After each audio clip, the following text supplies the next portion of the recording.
Bienvenue à tous pour cette deuxième partie sur les scandales du football. Aujourd'hui, je vais vous parler du Calciopoli. Donc, c'est une affaire qui a ébranlé le football italien. Je vais vous expliquer les faits, la période, qui était concerné et les conséquences que ça a eu. Calciopoli est arrivé après la publication dans le Corriere della Sera et la Gazzetta dello Sport de deux articles qui écrivaient, du coup, les discussions téléphoniques entre deux personnalités très importantes et très influentes du football italien, donc Luciano Moggi, qui était le président de la Juventus de Turin, et Pierluigi Pairetto, qui était le président des arbitres en Italie. Donc c'est lui qui sélectionnait les arbitres dans les matchs de Serie A entre 1999 et 2005. Donc vous comprendrez bien sûr qu'à la suite de cette affaire, il a été démis de ses fonctions, mais donc grosso modo, des discussions entre les deux personnes avaient eu lieu, et des discussions assez ambiguës qui laissaient présager de triche, de magouille, d'arnaque, de fautes non sifflées d'arbitres qui étaient dans le coup, bien entendu, de ripoux, comme on peut les appeler. Donc c'est vraiment un énorme scandale qui a éclaté, et je vais revenir un petit peu plus en détail dessus.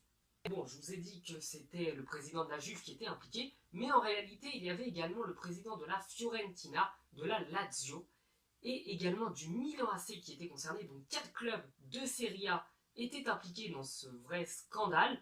Donc bien entendu, il y avait aussi des arbitres qui étaient impliqués dans cette histoire. Donc il y avait Marittimo De Santis, Paolo Bertini, Nico Dondarini, Paolo Tagliaventi et Pasquale Radomonti. Donc la triche, on va qualifier ça comme ça, donc la triche avait lieu non pas sur des actions vraiment incontestables, par exemple un joueur qui venait tacler par derrière un joueur sans la balle et que l'arbitre ne siffle pas penalty, parce que ça aurait éveillé les soupçons. Non, là les décisions étaient plutôt litigieuses, c'est-à-dire s'il y avait une petite bousculade d'un joueur de la Juventus de Turin contre une autre équipe, et bien l'arbitre allait siffler faute pour l'équipe turinoise, donc donner penalty. Si c'était dans le cas contraire, et bien il n'allait pas donner le penalty contre la Juve.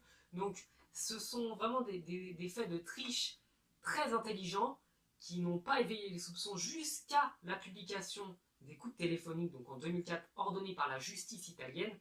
Donc ce petit manège a duré pendant de très nombreuses années, au nez et à la barbe de tout le monde, au point où la Juventus de Turin a été condamnée à rendre 2 scudetti, donc celui de 2004 et celui de 2005. La Juventus s'est vue retirer 2 titres, et s'est également vu interdire de Ligue des Champions pendant 1 an, donc pour la saison 2006-2007, puisque sa qualification pour la Coupe européenne n'avait pas été faite dans les règles et avait été faite à la suite de grosses triches. La Juve a été rétrogradée aussi en Série B, je pense que tout le monde se rappelle de cet événement-là, et pas mal de joueurs comme Buffon, Trezeguet, etc. ont décidé de rester à la Juve pour les soutenir, pour les aider à remonter. Donc c'est un honneur pour eux de faire partie de cette équipe qui est remontée en Serie A. Juventus n'a pas été le seul club condamné par la justice italienne, puisque la Fiorentina, le Milan AC et la Lazio de Rome se sont vus retirer des points, donc ils ont eu un malus avant la saison 2006-2007 pour en quelque sorte les pénaliser, puisque voilà,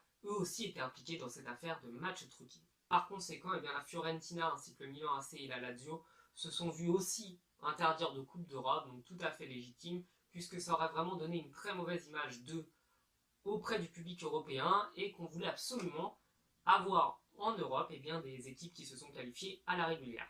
Voilà, cette vidéo est terminée, j'espère qu'elle vous aura plu. Elle était peut-être un petit peu moins longue que la précédente parce que c'est quand même compliqué de ressortir toutes les idées, de bien expliquer sans être trop long, donc j'ai essayé de faire court et j'espère que ça vous aura plu. Donc je vous dis à la semaine prochaine pour la suite de cette série. Ciao!